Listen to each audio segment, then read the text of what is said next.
Hey everybody, it's your favorite trio from Good Morning Antigua Barbuda, and we are here to discuss with some a very important lady about the way we talk.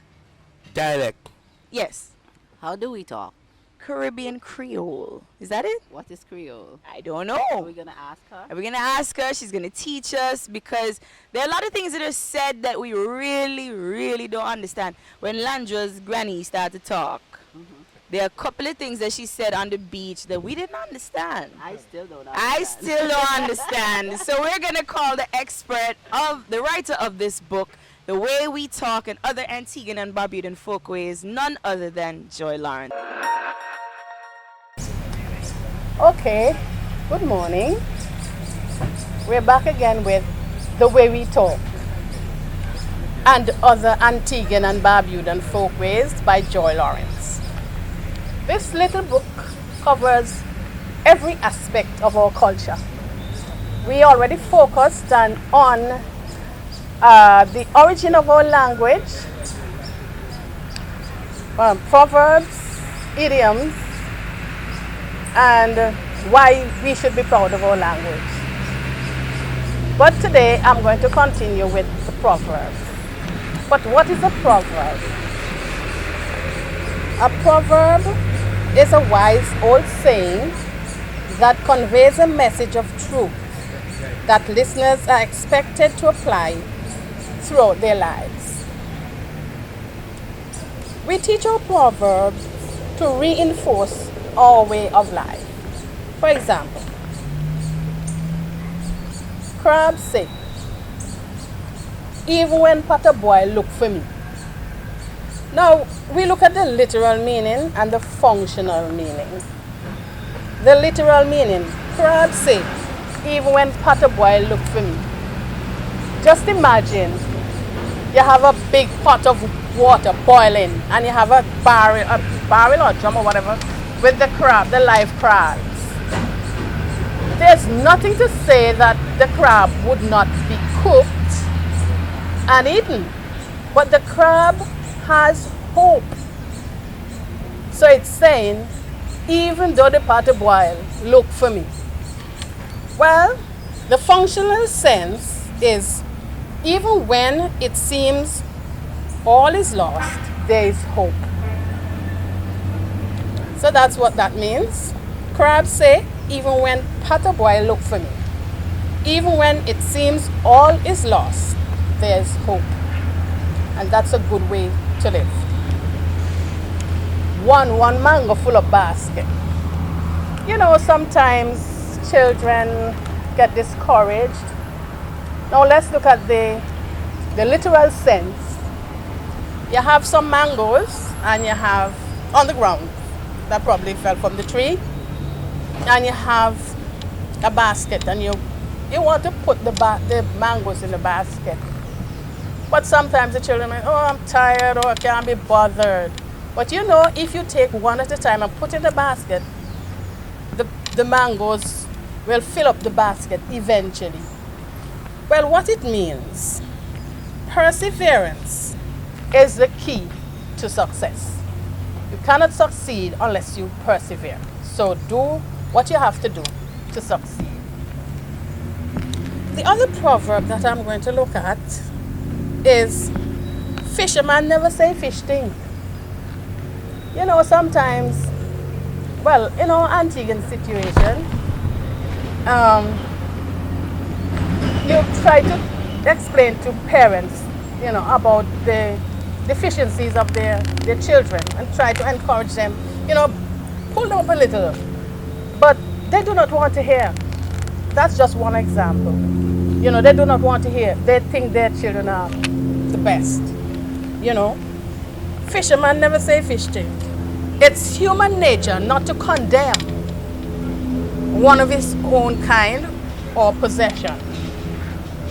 You know, that's another of our proverbs that we apply to our lives, which we shouldn't, because if you're going to sell fish, it should be honest and tell them, you know, they're a little tainted, but if you want, I'll sell it cheaper. But that doesn't happen. They're not going to say anything and sell it stinking old fish.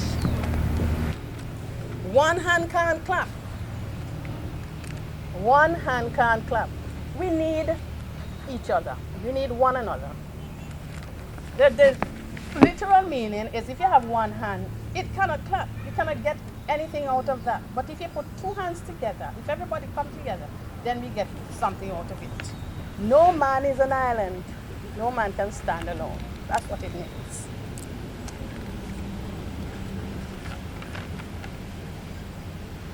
What fly mean they do before old lady I start to run water? You know what that means? Okay, when the old lady eyes start to run the water, the flies come and drink. But before the old lady eyes start to run water, what the fly did? Of course, it found another source of water. So what we're saying, you should learn to improvise. That is what that means.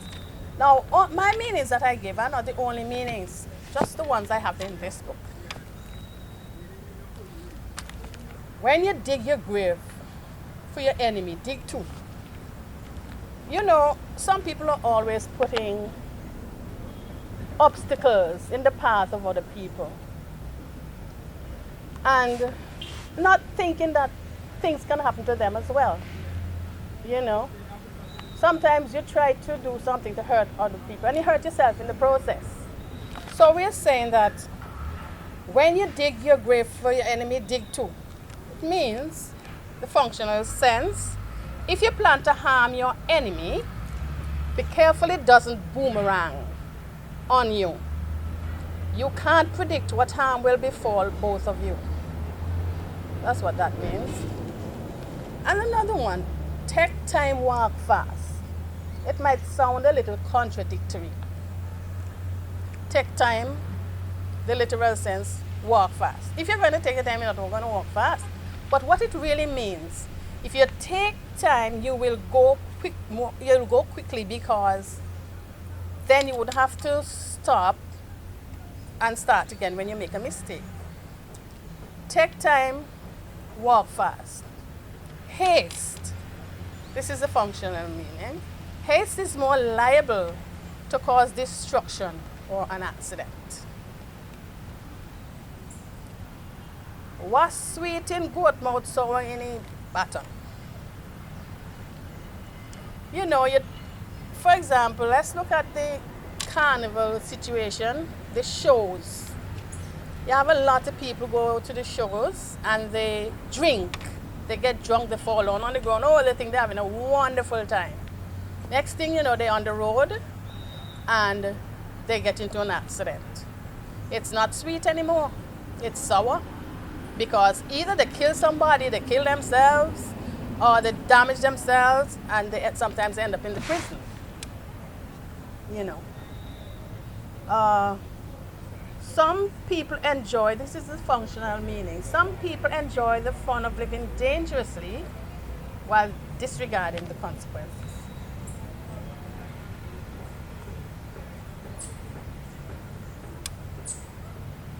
When you hang your clothes outside, look for rain.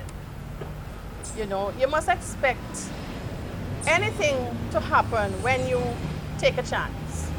You know, nothing is set in stone. Stone on the water and know when sun hot. You know, if you're in a situation, a privileged situation, you can't condemn somebody who is not. You know, if you have money, you can buy nice clothes, you can buy the best food, you can do whatever, but you can't just look at a poor person's child and say, oh, she wear that for. Look how she look. You know? You cannot speak about adversity when you have not experienced it. That is the functional meaning. Jump in a hole for frighten for the morning. You know what that means? People pick on those they think they can beat. Picnic, who not hear what their mama say? Drink pepper water, lime and salt. Well, that is self-explanatory. If you don't listen, you tend to get into trouble. Sometimes the parents talk to the children and tell them, you know, you must wait until you get married and so to want to have children. But no, they want to go out and they want to have children. Oh, I want somebody to love, I want somebody to love me. And sometimes the father of the child doesn't even pay them any mind and everything. And so they suffer, they have to cut short their education and everything. They don't listen to their parents. And so, if you don't listen, you will have to bear the consequences. That is what that means. In the last series, we looked at idioms. An idiom is a word or phrase whose usage is different from its literal meaning. We gave some examples of idioms in the last segment, but we're going to continue. Me can't go with you.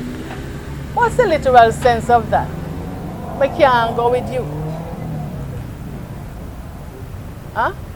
That is the usage that we say, me can't go with you.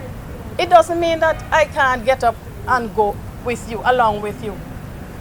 What it really means, I admire your unusual action, but won't do it myself. But everybody in Antigua and Barbuda, for that matter, if you say, "Boy, me can't go with you, Jackie, you're more than me," would know what that means. She cut, she I give you. That's the usage. It means that she's physically cutting her eye for you, when that is not what it means. It's a cut eye. It means they're looking at you and then scornfully, and they turn their head and just close their eyes tight and then open again. She's looking at you scornfully. That is the literal meaning. Jenny gonna comb she head. How can anybody comb their head? What it means, Jenny has gone to style her hair, usually in the braided hairstyle. You're too wonderful. You're too wonderful. Look at that. The person doesn't mean that the person is wonderful, wonderful and marvelous. It means you are exaggerating. You're too wonderful. You are exaggerating. And the last idiom, where the car walk this morning? Car can walk? No, but we say it. Where the car walk this morning? Which route did the driver take this morning? That is what we really mean. Which route did the driver take this morning? And so, that has wrapped up today's episode of The Way We Talk and Other Antiguan and Barbudan Folkways by Joy Lawrence.